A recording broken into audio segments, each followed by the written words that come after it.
ஐந்து கரத்தனை யானை முகத்தினை இந்தின் இளம்பிறை போலும் எயிற்றனை நந்தி மகந்தனை ஞான கொழுந்தினை புந்தியில் வைத்தடி போற்றுகின்றேனே. நமக்கு ஜோதிட ஞானத்தையும் கிரியா யோகத்தையும் தந்த குருமார்களுக்கு நன்றி. ஜோதிட சொந்தங்களுக்கு வணக்கம்.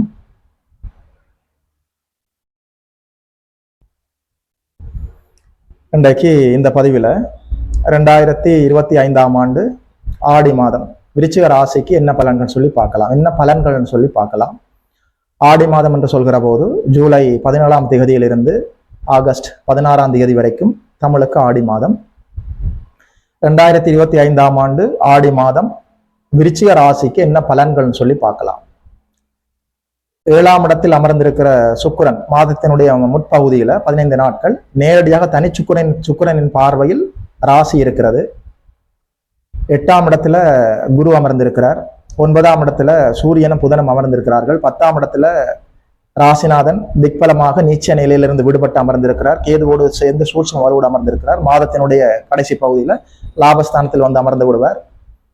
5ஆம் இடத்துல சனி அமர்ந்திருக்கிறார். 4ஆம் இடத்துல ராகு அமர்ந்தாலும் குருவின் பார்வையில் இருக்கிறார். இந்த கோச்சார நிலைகள் விருச்சிக ராசிக்காரர்களுக்கு என்ன தரும்னு சொல்லி பார்க்கலாம்.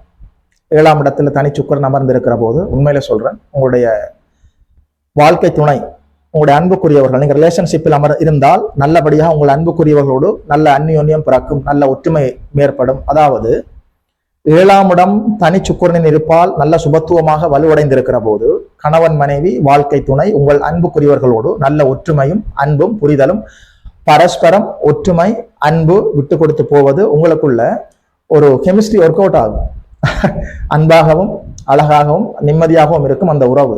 7ஆம் இடம் வலுவடைகிற போது நண்பர்கள், தொழில் கூட்டாளிகள், அன்புக்குரியவர்கள், காதலன் காதலிகள், அது மட்டும் இல்ல உங்களுடைய வாழ்க்கை துணை, இது போன்ற அமைப்புகள் எல்லாம் நல்லபடியாக மேன்மை அடைவதற்கு ஒரு அற்புதமான வாய்ப்பு இருக்கிறது. தனி சுக்கிரனின் பார்வையில் ராசி இருக்கிற போது எல்லா நன்மைகளும் இயல்பாக ஏற்படும். 8ஆம் இடத்துல குரு அமர்ந்து 12ஆம் இடத்தை குரு பார்க்கிறார். 8, 12 பரிபூர்ண சுபத்துவம் அடைகிற போது வெளிநாடு செல்ல வேண்டும் என்று சொல்லி, அதாவது வேலை விஷயமாக, தொழில் விஷயமாக, உத்தியோக விஷயமாக, அதாவது வேலை, தொழில், வியாபாரம், உத்தியோகம், கல்வி, அல்ல சின்னதாக ஒரு டூர் கூட போயிட்டு வரலாம். அதாவது 8, 12ஆம் இடங்கள் பரிபூர்ண சுபத்துவம் அடைகிற போது வெளிதேச பயணம், வெளிநாட்டு பயணம் எல்லாமே நல்லபடியாக உங்களுக்கு ஏற்படுவதற்கு ஒரு வாய்ப்பு இருக்கிறது. பாஸ்போர்ட், விசா, இது சம்பந்தப்பட்ட அமைப்புகளில் ஏற்பட்ட எல்லா தடை தாமதங்களும் விலகும். வெளிநாடு செல்வதற்கான அரசு அனுமதி கிடைக்கும். நீங்களுமே அதை சரியாக பயன்படுத்திக் கொள்வீர்கள். அது மட்டும் இல்ல, ஆல்ரெடி வெளிநாட்டில் வெளி தேசத்தில் இருப்பவர்கள் அங்கேயே வீடு வாசல், வண்டி வாகனம், மண்மனை, உத்தியோகம், வேலை, இது போன்ற அமைப்புகள் எல்லாம் நல்லபடியாக மாற்றம் அடைந்து நல்ல மாற்றமாக இருக்கும். அங்கே நிரந்தர மாற்றமாக இருக்கும். வெளிநாட்டில் இருப்பவர்களுக்கு அங்கே பிஆர் கிடைப்பது, சிட்டிசன்ஷிப் கிடைப்பது, அதாவது அந்த நாட்டின் குடி உரிமை கிடைப்பது, இது போன்ற அமைப்புகள் எல்லாம் நல்லபடியாக இருப்பதற்கு ஒரு வாய்ப்பு இருக்கிறது. 6, 8, அதாவது 8, 12ஆம் இடங்கள் நல்லபடியாக சுபத்துவம் அடைகிற போது வெளிநாடு சம்பந்தப்பட்ட அனைத்து அமைப்புகளும் உங்களுக்கு நன்மைகளை தரும். அது மட்டும் இல்ல, 9ஆம் இடத்துல 9, 10 கூடியவர்கள் 9ஆம் இடத்துல சேர்ந்து அமர்ந்திருக்கிற போது தர்ம கர்மாதிபதி யோகம் ஏற்படுகிற போது, தர்ம கர்மாதிபதி யோகம் என்று சொல்கிற போது நல்லபடியாக தன வரவிருக்கும். நீங்களாக மனம் வந்து மற்றவர்களுக்கு நன்மை செய்வீர்கள். அது மட்டும் இல்ல, 9ஆம் இடம் வலுவடைகிற போது ஆன்மீக விஷயமாக அன்னதானம் கொடுப்பது, ஒரு தீர்த்த யாத்திரை சென்று வருவது, ஆலய தரிசனங்களுக்கு செல்வது, அல்லது ஆன்மீக விஷயங்களுக்காக நீங்கள் உதவி செய்வது, கும்பாபிஷேகத்துக்கு தருவது, ஆலய வழிபாடுகளுக்கு செல்பவர்களுக்கு நீங்கள் உதவி செய்வது, இது போன்ற எல்லா நல்ல, குறிப்பாக ஆன்மீக விஷயங்களுக்காக நீங்கள் நல்லபடியாக மனமு வந்து தானம் செய்வதாக இருக்கும். தான தர்மம் குறிக்கக்கூடிய இடம் 9ஆம் இடம். 9ஆம் இடம் நல்லபடியாக சுபத்துவமாக தர்ம கர்மாதிபதி யோகத்தில் வலுவடைகிற போது நல்ல தனவரவும் இருக்கும்.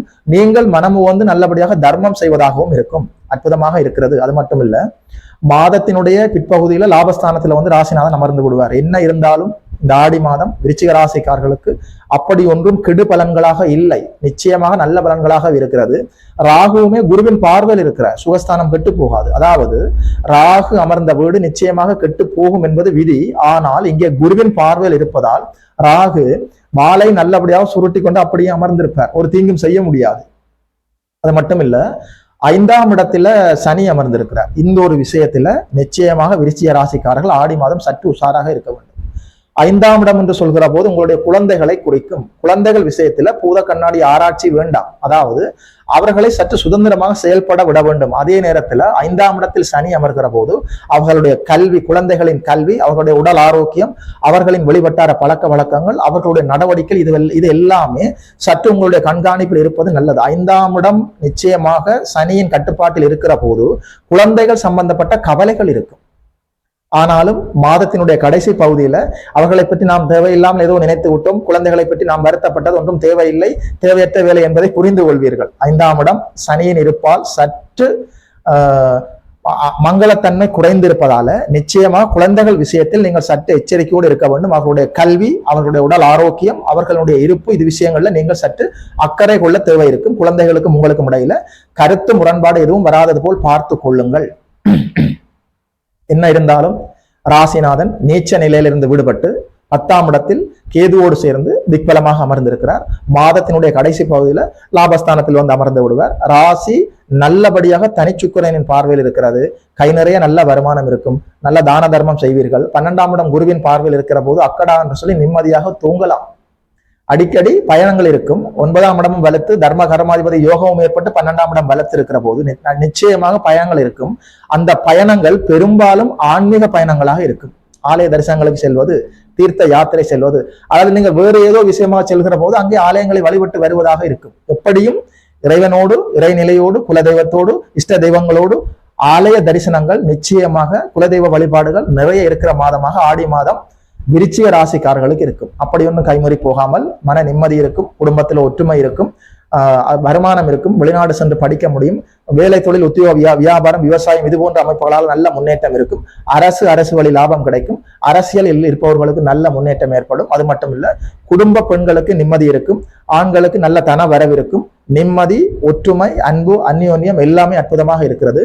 குழந்தைகள் விஷயத்தில் மட்டும் சற்று அக்கறையோடு நீங்கள் நடந்து கொள்ள வேண்டும். ஆடி மாதம் விருச்சிக ராசிக்காரர்கள், ஆடி மாதம் 2025ஆம் ஆண்டு விருச்சிக ராசிக்காரர்களுக்கு இந்த பலன்களை எல்லாம் சொன்னதுல ஒரு ஜோதிடனாக எனக்குமே மிக்க மகிழ்ச்சி, உண்மையிலேயே சந்தோஷமாக இருக்கிறது. யோகி மதன் அஸ்ட்ரோ சென்டர் யூடியூப் சேனலை சப்ஸ்கிரைப் செய்திருக்கின்ற அனைத்து தோழர்களுக்கும் தோழிகளுக்கும் என் மனப்பூர்வமான நன்றிகள். சப்ஸ்கிரைப் செய்தவர்கள் உங்களுடைய உறவினர்களோடும் நண்பர்களோடும் பகிர்ந்து கொள்ளுங்கள். இதுபோல இன்னும் ஒரு அற்புதமான வீடியோவில் சந்திக்கிறோம். நமஸ்காரம்.